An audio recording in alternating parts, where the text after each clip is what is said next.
नमस्कार मित्रांनो, शिवानी मराठी ह्या चॅनलमध्ये आपलं स्वागत आहे. प्रेमाची गोष्ट ह्या मालिकेच्या आजच्या भागामध्ये आपण बघणार आहोत की सई मुक्ताला घेऊन सागर जवळ जाते आणि सागर त्यांना म्हणतो, काय झालं आहे, दोघी हसत आहात. सईला म्हणते, सांगूयात का. त्यावर सई म्हणते, हो. त्यावर मुक्ता म्हणते की कारण आमच्याकडे 2 गुड न्यूज आहेत. आणि सई म्हणते की एक म्हणजे अज्जू बरी झाली, तर डॉक्टर काका चेक करून गेले तिला. तर सागर म्हणतो की अरे वा, अज्जू बरी झाली. मुक्ता म्हणते की हो, डॉक्टर म्हणले की आता रिकव्हरी चांगली होते आईची. नंतर सागर म्हणतो, आता दुसरी गुड न्यूज काय आहे. मुक्ता म्हणते की दुसरी गुड न्यूज अशी आहे की आमच्या सई मऊला तिच्या स्कूलकडून समर कॅम्पला जायचं आहे. आणि सई म्हणते की तुम्ही दोघांनी सुद्धा माझ्यासोबत यायचं आहे.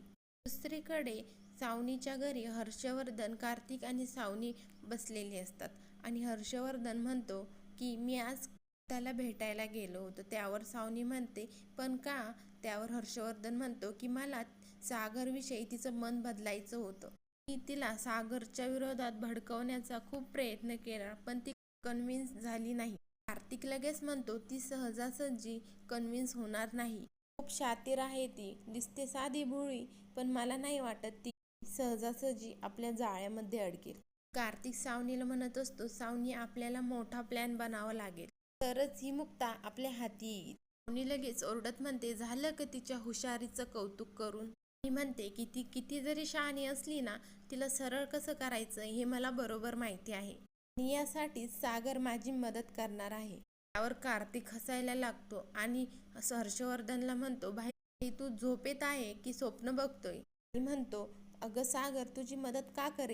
सावनी म्हणते की मी त्याला अशा वळणावरती आणून ठेवलं आहे की त्याला माझंच ऐकावं लागेल. ड्रायव्हर आदित्यला घेऊन येतो आणि सावनी आदित्यला बघितल्यानंतर म्हणते की आधी बाळा, काय झालं तुला, इकडे बरं, बस इथे आधी. मी त्याला सोप्यावरती बसवते आणि ड्रायव्हरला म्हणते की हा असं काय दिसतोय. ड्रायव्हर म्हणतो की तो शाळा सुटल्यानंतर गाडीत बसला आणि त्याला लगेच उलट्या व्हायला लागल्या. तर सावनी म्हणते की आधी बाळा, तू ओके आहेस ना. त्यावर काहीच बोलत नसतो. सावनी हर्षला म्हणते, हर्ष हा काहीच का बोलत नाहीये. हर्ष म्हणतो, तो ठीक आहे, उन्हातानामुळे काहीतरी झालं असेल, तू त्याला लिंबू सरबत दे, तोपर्यंत डॉक्टरांना बोलवतो.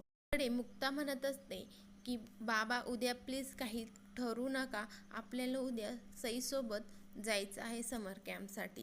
देखील सागरला म्हणते की पप्पा, उद्या कोणतंही कारण द्यायचं नाहीये, मी दोघांनीही यायचं आहे उद्या. त्यावर सागर म्हणतो की ओके मॅडम. सागरचं होकार ऐकल्यानंतर सईला खूप आनंद होतो. दुसरीकडे सावनीच्या घरी डॉक्टर येऊन आदित्यला चेक केलेलं असतं आणि सावनीला डॉक्टर म्हणतात की तो खूप तणावाखाली आहे का, कारण मी त्याचा BP चेक केला ना, तेव्हा तो खूप लो झालेला आहे. औषधं दिली आहे मी त्याला, पण असं काहीतरी घडलं आहे वाटतं की त्याने त्याचा खूप ताण घेतला आहे. डॉक्टर सावनीला म्हणतात की तुम्ही त्याच्याशी बोलून बघा, त्याला आवडेल अशाच गोष्टी करा. एवढं बोलून डॉक्टर तिथून निघून जातात. नंतर सावनी आदित्यजवळ जाते आणि म्हणते की आधी बाळा, हे बघ, डॉक्टरांनी आत्ताच औषध लिहून दिली आहे आणि हे मी लवकर मागून घेते. त्यावर आदित्य म्हणतो, मम्मा, पण माझं काही दुखतच नाहीये, नक्की मला काय झालं हे मलाच समजत नाहीये. त्यावर सावनी म्हणते की घडलेला प्रकार सगळा विसरून जा बरं, तू कुठलाही ट्रेस घेऊ नकोस तू. त्यावर आदित्य म्हणतो, नाही जमत आहे ग ते विसरायला, डोळे बंद जरी केले ना तरी देखील तेच समोर दिसतंय. आणि सावनीला म्हणतो की मम्मा, तू जा इथून, मला एकटं सोड. आणि आधीला म्हणते, आधी बेटा, तुला सोडून मी कसं जाऊ. काही नाही, तू सगळं विसरून जा, तसंही सागर पप्पा आहे ना, तो सगळं सांभाळून घेईल, त्याचा खूप जीव आहे तुझ्यावरती, तू अजिबात काळजी करू नकोस. त्यानंतर सावनी आधीला म्हणते, आपण एक काम करूयात का, आपण एक पिकनिकला जाऊयात. ते लगेच उठून बसतो आणि सावनीला म्हणतो की खरंच मम्मा. सावनी म्हणते की अरे वा, पिकनिकचं नाव घेतल्यानंतर तू तर खूप खुश झाला. म्हणते की जाऊयात आपण, तू, मी, सागर आणि सई. ते म्हणतो की हो, पण मम्मा, पप्पा येईल का आपल्यासोबत. सावनी म्हणते की हो, नक्की येईल तो. ते म्हणतो, नाही म्हणजे ते तुझ्याबरोबर कुठे येत नाही ना, म्हणून म्हटलं, ते पिकनिकला कसे काय येतील. त्यावर सावनी म्हणते की तू काळजी करू नकोस, ह्या वेळेस सागर नक्की येईल, मी त्याला घेऊन येईल. मग तर झालं ना बेटा, खुश झालास ना तू पण. त्यानंतर सागरला आदित्यचा फोन येतो आणि सागर तिथून उठून साईडला बोलायला येतो. आणि आदित्यला म्हणतो, हा बेटा बोल ना. त्यावर आदित्य म्हणतो, हॅलो पप्पा, तुम्हाला डिस्टर्ब तर नाही ना केलं? त्यावर सागर म्हणतो, नाही नाही, बोल ना. आदित्य सागरला म्हणतो की पप्पा, मला भीती वाटतेय, मला एकटं एकटं फील होतंय. त्यावर सागर म्हणतो, अरे राजा, घाबरायचं कशाला? तुला सांगितलं ना मी आहे तुझ्यासोबत. आदित्य म्हणतो की नाही पप्पा, तुम्ही असलात तरी माझ्या जवळ नाही आहेत ना. मी म्हणतो की मला भीती वाटली की मला तुमचा हात धरायचा आहे, मला तुम्हाला मिठी मारायची आहे, तुमच्या खुशीमध्ये झोपायचं आहे. म्हणतो की पप्पा, मला तुम्ही माझ्यासोबत हवे आहात. आणि म्हणतो की पप्पा, आपण उद्या कुठेतरी फिरायला जाऊयात, मला तुमच्याबरोबर आणि मम्मासोबत टाइम स्पेंड करायचा आहे. पप्पा, तुम्ही येताल ना उद्या? पप्पा प्लीज नाही म्हणू नका. आणि म्हणतो की याल ना पप्पा, मला गरज आहे तुमची. सागर मनातच म्हणत असतो, उद्या उद्या तर सईच्या शाळेमध्ये पण जायचं आहे, काय करू? आधी म्हणत असतो की पप्पा, मला खूप घाबरल्यासारखं होतंय, म्हणून मी तुम्हाला कॉल केला, तुम्ही येताल ना उद्या? त्यावर सागर काहीच बोलत नसतो. आदित्य म्हणत असतो की पप्पा, तुम्हाला यायला जमणार नाही का? सागर म्हणतो की तू काळजी करू नकोस, मी आहे तुझ्यासोबत, मी येईल. आदित्य म्हणतो, खरंच ना पप्पा? त्यावर सागर म्हणतो की हो. आदित्य लगेच सागरला म्हणतो की थँक्यू पप्पा, आणि फोन ठेवून देतो.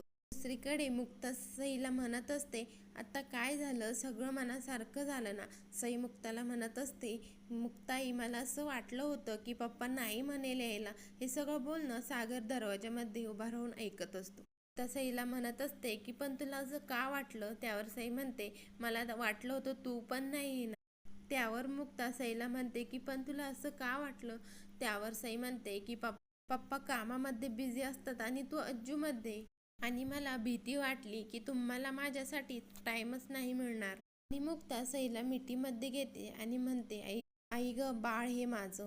मुक्ता सईला म्हणते, पण तुला असं का वाटलं? त्यावर सई म्हणते, याआधी स्कूलमध्ये एकतर पप्पा यायचे, नाहीतर मम्मा यायची, पण तू आल्यापासून मम्मा आणि पप्पा दोघेही यायला लागले.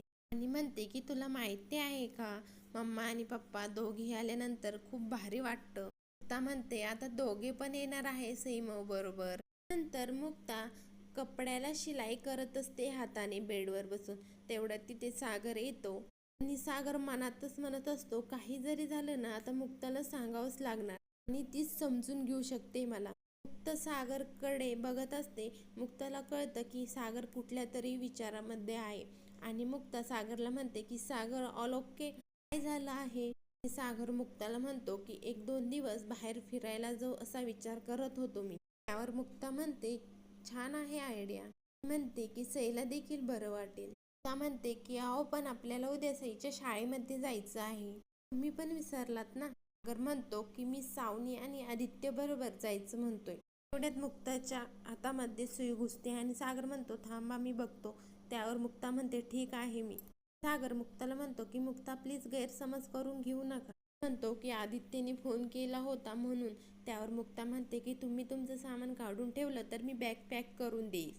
म्हणते की कधी जायचं आहे तुम्हाला? त्यावर सागर म्हणतो, उद्याच जायचं आहे. मुक्ता म्हणते, ते सईच्या शाळेचं आपण तिघांनी जाणं अपेक्षित आहे, होतंय का तुम्हाला? विसरलात का तुम्ही? सागर मुक्ताला म्हणत असतो, मुक्ता प्लीज सांभाळून घ्या मला. त्यावर मुक्ता म्हणते, काय बोलू आता मी? मुक्ताला सागर सॉरी म्हणतो आणि म्हणतो की प्लीज मुक्ता, मला आणि सईला दोघांनाही सांभाळून घ्या.